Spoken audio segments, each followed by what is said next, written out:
Oi, galera, tudo jóia? Aqui é a Maria Eduarda outra vez para a gente dar sequência à nossa aula da corte portuguesa no Brasil no finalzinho do período colonial. Então, galera, a gente encerrou a aula passada falando da partida da corte no Porto de Lisboa no dia 29 de novembro de 1807. E eu comentei com vocês que a motivação dessa transferência para cá, dessa partida, foi uma fuga do exército francês de Napoleão, que já estava chegando em Lisboa. E outra coisa, gente, a gente também comentou que na aula passada, durante toda a viagem, a corte portuguesa recebeu a escolta e a proteção da Marinha Britânica. Então, dito isso, vamos para a aula de hoje, em que a gente vai falar um pouquinho da viagem, que merece um espacinho sim na nossa aula, mas o foco principal vão ser as mudanças que aconteceram aqui e especificamente nessa aula de hoje a gente vai falar de quando Dom João chegou a Salvador e aí começou uma das maiores mudanças que abriu mesmo o caminho para a nossa independência. Então vamos lá, né? Gente, por que eu trouxe esse slide agora? Bom, eu trouxe essas duas imagens para ilustrar o país, entre aspas, porque não era exatamente um país, mas para mostrar a população que estava prestes a receber o monarca. Então, gente, a gente tem aqui a imagem à esquerda da tela. A gente tem os líderes, alguns dos líderes da Conjuração Baiana, e do lado direito da tela, a gente tem uma imagem que representa Tiradentes esquartejado, que foi um dos líderes da Inconfidência Mineira. E assim, gente, talvez eu demore um pouquinho nesse slide, mas eu vou pedir atenção porque é mega importante para a gente entender todas as mudanças que vão acontecer, as mudanças sociais mesmo que vão acontecer aqui. Porque além da gente, muito mais do que a gente ficar passando os tópicos, né, do que aconteceu, é muito importante a gente entender que assim a gente até memoriza mais fácil e o Enem busca muito isso da gente, né, esse raciocínio. Então vamos lá. Gente, a população que estava prestes a receber o monarca estava vivendo um período de crise, porque o sistema colonial estava em crise. E o reflexo disso são essas duas revoltas, né, que eu trouxe aqui, a representação delas, para ilustrar realmente essa situação que estava vivendo a colônia brasileira. Por quê, gente? O que essas duas revoltas elas têm em comum? Como vocês já viram na aula passada. É, nas aulas anteriores a esse tema. Bom, são duas revoltas separatistas. Então, o que isso quer dizer? Elas buscavam a ruptura com a metrópole de Portugal. Porém, elas não buscavam a ruptura do Brasil inteiro que a gente tem hoje, do Brasil que foi o Brasil Império. Elas não buscaram a ruptura de todo esse país, todo esse território de Portugal. Não buscaram a independência do Brasil inteiro, elas buscavam a independência das suas capitanias ou províncias. Elas buscavam a independência da área que elas estavam abrangindo. A Conjuração Baiana buscava a independência da Bahia e a Inconfidência Mineira buscava a independência de Minas Gerais. E, além disso, vamos comentar sobre essas revoltas. Porque o que tem a ver? Gente, não foi imediatamente antes da chegada da corte portuguesa aqui, mas foi bem pertinho, sim. A Inconfidência Mineira ela teve fim em 1789 e a Conjuração Baiana terminou em 1799 e logo em 1808 já chegou aqui o monarca. Então foi até bem perto, sim, representa bem como que estava realmente a colônia. Inclusive, essa situação da crise do sistema colonial foi um peso na hora de, assim, que pendeu para o lado da decisão da vinda para cá, porque, pensa bem, gente, Dom João poderia sim enfrentar, poderia escolher apenas o enfrentamento do exército francês, que ele teria com certeza o apoio da Inglaterra nesse combate aí. Mas a ideia, o plano já vinha, a ideia de transferir a corte para a colônia já existia nesse século, no século XVIII, já existia essa ideia. Inclusive, a ideia até surgiu antes, quando a gente pensa lá na União Ibérica, quando Portugal perdeu espaço para da coroa, perdeu espaço para a Espanha. Já existem registros da, da dinastia mudar para a colônia.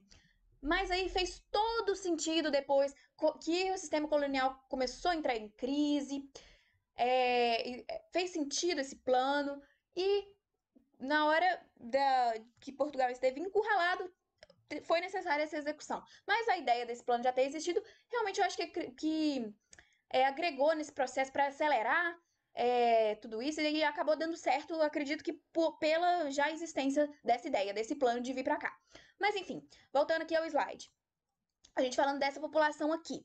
Gente, acaba que essa crise acabaram sendo minimizadas, essa situação acabou sendo um pouco controlada com a vinda do monarca para cá, com o estabelecimento da sede aqui no Brasil, até porque houve um desenvolvimento social, entre aspas, houve um desenvolvimento de estradas, houve uma mudança na estrutura daqui do Brasil. Então, assim, isso acabou melhorando em certa medida e amenizando esses conflitos. Porém, gente, a gente aqui também eu queria comentar um pouquinho que nessas duas imagens a gente vê nitidamente que são populações diferentes que estão reivindicando essa separação de Portugal. A gente vê aqui, à esquerda da tela, a gente vê a Conjuração Baiana, gente. Ela foi uma revolta feita, né, por líderes, foi até chamada de Revolta dos Alfaiates, porque era uma população realmente a classe mais baixa, uma população pobre, e era formada por pretos e mestiços, enquanto a Inconfidência Mineira foi uma revolta da elite branca, dos descendentes dos portugueses que estavam aqui. Então, a gente vê a insatisfação de ambas as partes, e a gente lembra também que nesse período o sistema colonial como um todo estava em crise, gente. Não só a colônia brasileira estava em crise. Por quê? A gente vê que o antigo regime também já estava começando a ser questionado, né? Já estava vindo os ideais iluministas, tanto que a Inconfidência Mineira ela aconteceu antes da Revolução Francesa, mas ela teve a inspiração dos ideais iluministas. E além disso tudo, gente, já haviam colônias conseguindo a independência. Então, a gente vê a Conjuração Baiana se inspirou na independência que aconteceu na região que hoje é o Haiti. E a Conjuração Baiana, né, no Haiti, que eu falei. A Inconfidência Mineira se inspirou na independência dos Estados Unidos. Então, as colônias já estavam se emancipando. E aí, todo o sistema colonial já estava entrando em crise. Então, era essa a população que estava prestes a receber a coroa portuguesa. Por isso, eu achei bem importante destacar isso nesse slide. Vamos para o próximo, porque eu já fiquei muito aqui, né? Mas vamos continuar isso aí, esse raciocínio um pouquinho mais. Olha, gente, eu trouxe aqui esse mapa atual, tá bom? Não é da época, é atual mesmo. Da América do Sul, mapa político da América do Sul atual. Pra gente poder fazer uma ilustração mesmo, um paralelo e ver que isso refletiu na nossa atualidade. Então vamos lá. Gente, a gente tem aqui, olha só, cada um dos países está de uma cor diferente aqui. E vamos comparar só. Olha só o tamanho do Brasil em comparação ao tamanho desses outros países aqui em volta. A Argentina também é muito grande, mas olha só, o Brasil bem maior. Então vamos lá, gente. Tirando o Brasil, o que esses países aqui têm em comum? Todos eles, não todos, né? Aqui a gente tem a Guiana Francesa, a única exceção aqui. Mas aqui esses países, eles falam espanhol. A língua padrão é o espanhol. Por quê? Porque eles foram colônia da Espanha. Mas o que foi acontecendo com eles? As regiões que tinham suas particularidades que foram adquirindo a independência. Então, não foi igual aqui no Brasil, tudo juntinho. A gente pode ver, gente, que aqui as fronteiras, eles dividem fronteiras, é tudo coladinho mesmo. Se a gente tirasse só o Brasil, olha só, a gente vê uma continuidade aqui mesmo. São bem juntinhos, coladinhos, dividem fronteira, então daria pra ser um país aqui também, com certeza, mas não foi isso que aconteceu. É, que foi bem ao contrário do Brasil. E a gente pode ver esse mapa. Lembra daquele mapa que eu trouxe na aula passada? No comecinho da aula passada, que era o mapa do Brasil Império, que tem bem parecido já com esse. Então, aí eu trouxe pra gente pensar, pra gente poder, esse aqui agora, pra gente poder comparar. Então, assim, o Brasil que estava prestes a receber o monarca, a corte portuguesa, era como se fosse, mais ou menos, a América do Sul, que a gente tem. Os países aqui todos falando espanhol, mas eles não se viam como uma nação, não se viam como um povo só, vamos dizer assim. É, não, foi aí que, com a vinda do príncipe regente, com o estabelecimento de um governo aqui, é que se criou essa identidade nacional do brasileiro. É aí que começa tudo isso. Então, e além disso, gente, o reflexo atual, além do mapa que a gente vê, que a gente tem, é a influência que o Brasil tem em toda a América do Sul, porque o Brasil é uma potência aqui sul-americana, né? Então isso é realmente reflexo da história que a gente está contando agora, tá bom? E a gente também vai comentar na aula que vem sobre uma anexação que aconteceu na época, que foi dessa região aqui, que é a Guiana Francesa, e dessa região que é o atual Uruguai, tá bom? Mas a gente comenta isso depois. Essa aula vai ser focada em Salvador. Então vamos lá. Gente, vamos falar então sobre a viagem, lembrando lá da partida, vamos falar sobre a viagem. Por que eu acho interessante a gente comentar isso aqui? Porque a gente está falando de uma corte pomposa, luxuosa. Então, assim, a viagem não foi aquele padrão realeza, não. Tanto por causas naturais, que está até representando aqui uma tempestade nessa imagem. Eles enfrentaram sim uma tempestade no comecinho de dezembro, pouco depois poucos dias da primeira semana de viagem. Então, assim, eles enfrentaram essa tempestade. Essa tempestade acabou prejudicando a estrutura de alguns navios e acabou desviando alguns navios da frota. E além disso, no meio mais do caminho, lá perto da linha do Equador, começou a falta de ventos. Então, atrasou também a viagem. Dizem até alguns autores que a falta de ventos lá no meio do caminho atrasou 10 dias, o que poderia ser feito em 10 horas. Então, assim, mas principalmente, gente, por que essa viagem foi pesarosa, foi complicada? Foi uma questão de estrutura mesmo, porque era muita, muita, muita gente. Não tinha navio, espaço suficiente para todo mundo, não tinha comida para todo mundo. Então, a corte realmente passou por um período de condições desumanas até. Vamos falar assim. Por quê? Eles passaram. Gente, não havia nem tratamento de água. Então, assim, a água estragava, não tinha comida para todo mundo. E como atrasou a viagem, aí fica mais forte ainda essa questão da falta de comida. E assim, o principal é que eles estavam aglomerados mesmo, estavam sem espaço. E em decorrência dessa aglomeração, veio uma infestação de piolhos. E olha só, as mulheres tiveram que raspar a cabeça. E inclusive, quando elas chegaram aqui no Brasil, elas estavam usando lenços, porque tinham raspado a cabeça. E as mulheres daqui, nos dias seguintes, começaram a usar lenço também, achando que essa era a última moda na Europa. Então, olha só, é bem interessante isso, né, galera? Mas, enfim, apesar de tudo isso, a viagem deu certo, toda a família real sobreviveu e o plano em si deu certo, esse sofrimento todo acabou valendo a pena, tá bom? Vamos falar então da chegada ao Brasil. Depois de toda essa novela, essa coisa toda aí que aconteceu, Dom João aportou no dia 22 de janeiro de 1808, ele aportou em Salvador. Então, gente, é muito falado do Rio de Janeiro, né? E foi realmente a maior parte do tempo que a corte passou aqui no Brasil foi no Rio de Janeiro. Mas Dom João passou um mês em Salvador primeiro e ele não perdeu tempo, não foi simplesmente um descanso, ele já começou a agir assim, chegou em Salvador. Então vamos dar esse foco, a devida importância, né? Ele ficou em Salvador até dia 26, desculpa, de fevereiro. Mas, gente, Existe ainda uma teoria que ainda vem em alguns livros de história de que foi meio que por acaso, é porque estava mais perto e a viagem estava pesarosa, estava difícil, que aportaram em Salvador. Vocês lembram que eu falei da tempestade, que acabou desviando alguns navios da frota? Enfim, dizem que foi até por causa disso, que estavam meio perdidos e tal, parou em Salvador. Mas assim, essa teoria existe ainda, então se perguntar assim, existe, mas é um pouco improvável. Né? Até porque a Marinha Britânica conhecia bem as rotas, então assim, isso acaba não sendo a mais válida, mas existe.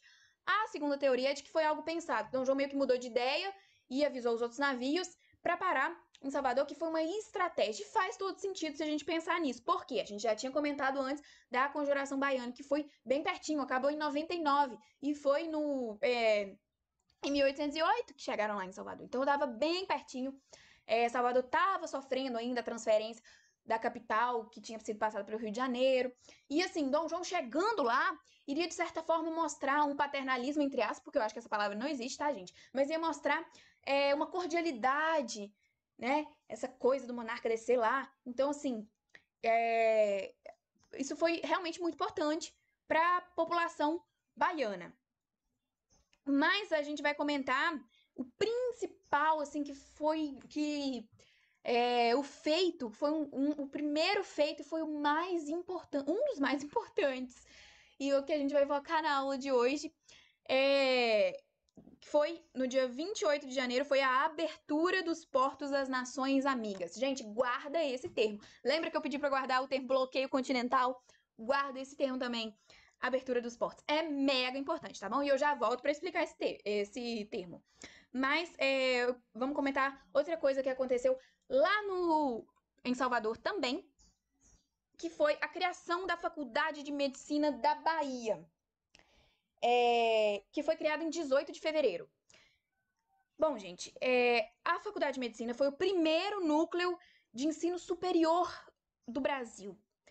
O Brasil não tinha nem ensino fundamental direito. A população era, a grande maioria, quase exata, quase total, era analfabeta. Eram pouquíssimas pessoas alfabetizadas que viviam aqui na colônia. Antes a gente sabe que tinham os colégios jesuítas, mas eles acabaram ainda no governo de Pombal, no Marquês de Pombal. Mas, gente, como é que funcionava a questão do ensino aqui? Os filhos dos portugueses que estavam aqui, né, os descendentes de portugueses, eles iam estudar nos núcleos de ensino europeus. Muitos iam para a Universidade de Coimbra. Então, gente, isso foi mega importante. A gente tem a faculdade até hoje, né? E, enfim, mas vamos pro foco que eu acho que é o principal, assim, o feito que dos mais importantes, e o primeiro, logo no dia 28 de janeiro, pouco tempo que chegou aqui, que foi a abertura dos portos das Nações Amigas. Então vamos explicar isso aí.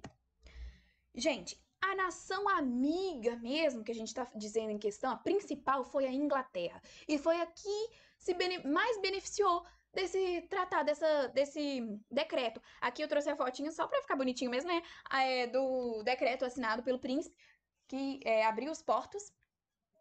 E, gente, com isso, com a abertura dos portos, o que seria essa abertura dos portos? Era o fim do monopólio, da exclusividade de comércio, de importação e exportação da colônia com a metrópole de Portugal. Então, assim, a abertura dos portos permitia a comercialização com outras nações. E a principal é a pleníssima industrializada Senhora dos Mares, Inglaterra. Então, e ela se beneficiou muito mais disso do que Portugal e muito mais que o Brasil. Então, assim, esse tratado já foi em 1808 e, além disso, com esse tratado assinado, com esse decreto assinado, acabou também a proibição que existia em 1785, existia uma lei, uma ordem de que não podia ter manufatura na colônia. Então, assim, o Brasil não podia produzir.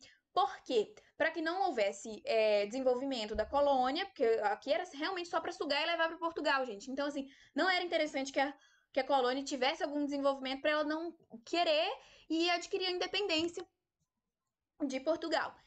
Então, gente, aí que começa realmente a nossa independência da metrópole, para alguns autores, começa aí. Apesar de não existir a independência no papel, a gente vê que começa aí a ruptura com Portugal. Por quê? Aí, muito rudimentarmente, começa também um sistema de liberalismo econômico aqui. Mas, gente, aqui eu trouxe falando de 1810. Começou em 1808, mas abriu um gancho para 1810 dos tratados com a Inglaterra, que foi o Tratado de Comércio e Navegação e o Tratado da Aliança da Amizade. Que foi o quê? Beneficiou muito mais a Inglaterra. É, Então, assim, os produtos ingleses abrindo os polos e com esses tratados iam chegando em peso os produtos industrializados da Inglaterra aqui. E assim, gente, com esses tratados, com tudo isso, a Inglaterra foi tão beneficiada que os ingleses aqui tinham até direito a um foro especial. Né? O sistema jurídico, caso o inglês cometesse um crime aqui no Brasil, ele seria julgado de acordo com o sistema jurídico inglês, e não o sistema jurídico português ou o que tinha aqui na colônia. Não era assim. Eles tinham esse foro especial em caso de crime. E um português que tivesse lá na Inglaterra não tinha. Se ele cometesse um crime, ele seria julgado de acordo com o sistema jurídico inglês, não com o português. Então, assim, ele tinha igualdade jurídica com um cidadão inglês, mas era julgado conforme as leis inglesas. Então, assim, mas o principal de estudo aí desses tratados foi que acabou realmente tipo, deu a nossa ruptura com Portugal, mas prejudicou muito o nosso desenvolvimento industrial. Por quê? As taxas dos produtos para serem importados para cá, a taxa de qualquer nação seria 24% para poder importar para cá. De Portugal seria 16% e da Inglaterra 15%, gente. 15%. Tá escrito aqui, ó, bem. Isso é muito importante, guarda isso, tá bom? Que se puderem guardar esses valores também, para vocês poderem lembrar que a Inglaterra teve mais benefícios que próprio Portugal. Isso vai resultar em algo que eu vou comentar depois, que foi a Revolução dos Portos. Mas, gente, assim, isso prejudicou muito o desenvolvimento da nossa industrialização, porque os produtos ingleses eram muito bons já. A Inglaterra já tinha uma produção muito boa, muito grande e preço bom. Então acaba que foi isso daí. Bom, gente, eu vou encerrar a nossa aula por aqui, porque depois disso tudo aí, Dom João foi, né, no dia 26 de fevereiro, partiu de Salvador e foi para o Rio de Janeiro. E aí começa um novo país de verdade, assim, mas fica para a próxima aula, porque já falei demais. E assim, gente, muito obrigada pela paciência, tá bom? Espero ter agregado muito nessas duas aulas e vou agregar muito na próxima, se Deus quiser. Então, até mais, gente.